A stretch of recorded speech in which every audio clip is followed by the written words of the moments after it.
In this video, we're going to follow up on what I did last week on compliant surcharging, and today we're going to talk about dual pricing. Now, I made a ton of content about dual pricing, but this video is about dual pricing on a statement, what it looks like, and how to create a proposal when you're going up against somebody that's already on dual pricing, okay? So, just like last week, I want to start out for 1 second and clarify that we have two different things we're talking about here that we need to separate. The first thing we're talking about is dual pricing as it exists at a business, right? Where the business owner is increasing their pricing when someone uses a certain method of payment, a card, for instance, by, let's say, 4%, okay? Now, I'm not talking about compliance and all that in this video. That's something that happens at the business, and it allows them to increase their revenue, and that by extension, that also increases their payment processing volume, okay? What I'm talking about here, though, is something different, which is what are the fees that the merchant is paying? How does that look on the statement, and how do you make a proposal like when you're pitching someone that's already on dual pricing, which again happens a lot, right? So first of all, how it looks on the statement, it can vary a lot. However, there's a few telltale signs that should give you an idea. One of the most obvious ones is that the actual pricing itself is going to be flat rate pricing, usually with no per item cost at all, and it's going to be very high, okay? So when you see flat rate of 3.84%, right? Or something along those lines, right? Anything above 3%, and it's just like straight up flat rate pricing. It's like, okay, that's interesting, right? Like that's really high. Now, why is that? Well, it's because they're offsetting, they're trying to justify, make the same amount of fees offset the amount of revenue that was collected. So let me break that math down for you a minute. So let's say, to make the math easy, we have a merchant, they do $100,000 a month in card volume, all right?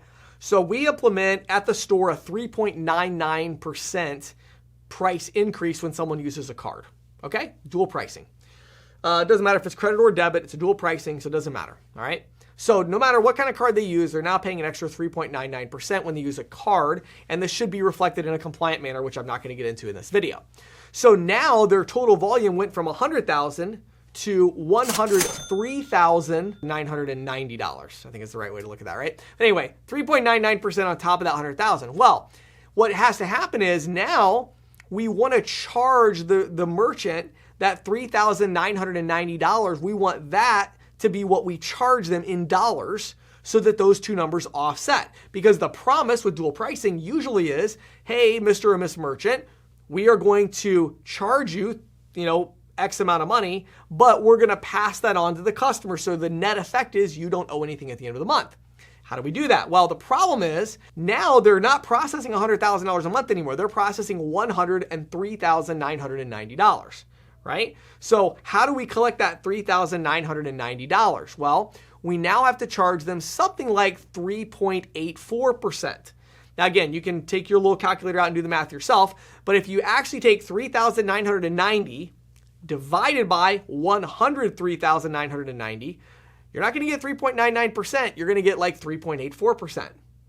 And the reason is because they now have to pay fees on that 3,990 of extra volume coming in. So what happens is on the statement, we're now going to charge, instead of 3.99%, we're going to charge like 3.84% so that these numbers offset with each other, okay? Now, so that's the first telltale sign, is this flat rate, it's really high. The second sign is there's got to be a way somehow that they are collecting that $3,990 from that merchant. Now, again, I talked about this in the surcharge video. Some companies have gotten really good at this. And when they actually do the batch settlement, so when they settle the transaction to the merchant, what will happen is they literally pull that money from that batch. So they don't even, it's like a whole separate, but then it'll be a separate line item that'll say like consumer credit or some kind of a big credit. You know what I mean? That's boom, here it is, right? So that's a big telltale sign. The other one is it could be in a daily discount. So every day they're just pulling 3.84%. So you got to look at the daily discount and see what's that percentage. And if it's matching that flat rate, you're like, okay, that looks like it, right? But here is the number one sign to tell you're dealing with dual pricing. And that is that the amount of fees that the merchant is paying are virtually non-existent.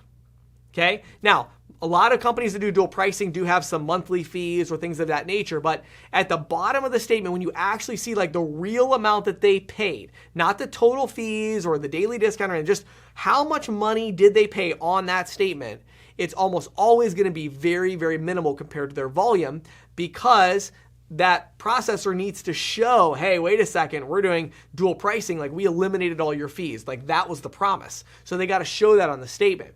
Now, here's where it gets really tricky though.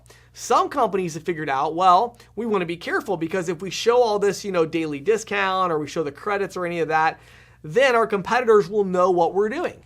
So what they'll do is they'll have this very minimalist statement and the statement will show the total volume, total transactions, and then it'll say monthly fee $20, PCI compliance fee $8.95, total fees charged $28.95.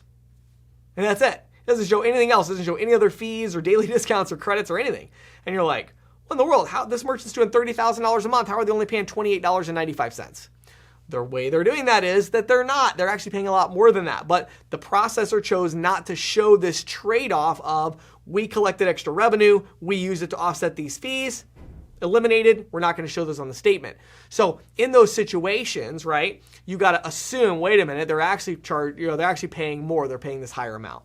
Now, this all sounds really complicated, and that's because it is really complicated, but there's good news. We have done it at ISOAMP. We've done thousands of statements that are on dual pricing. We know how every processor handles it. We've seen it many, many times. So we know how to set these proposals up correctly and how to even help you out with adjusting things as needed with your own pricing programs as you go up against dual pricing and you want to show side-by-side stuff, right? So if you want to do that, head over to getisoamp.com. We do thousands of statements a month. We're by far the leader in this category. We would love to work with you, give you a free demo, let you check it out. So you can click the link below this video. Get a free demo, check it out. Again, my name is James Shepard. Thank you so much for watching this little mini series. Hopefully you're learning something about how to read payment processing statements.